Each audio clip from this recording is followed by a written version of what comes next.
ray malalo fahasoavanao anay ny fahazaonay mombombavaka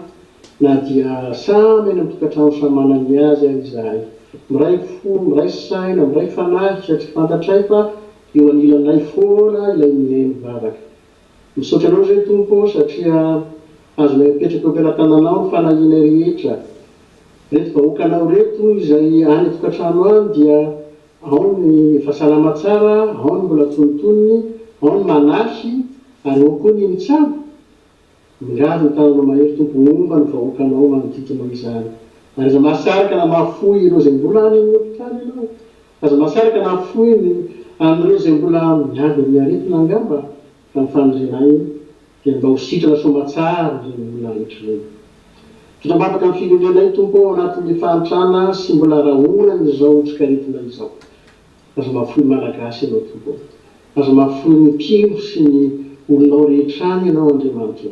raha ny familinay dia tsy avelanao hianaka mihintsy io otrikaretina io ary mba faty atoato mihitsy tompo otrona otrikaretina io ka tsy ahazo ny vahoaka madinika rehetra hanampy zay efa manjo azy ankehitriny tompo firenena zay mandray anay koa dia maka ny fipetra rehetra mikasika izao zava-mitranga izao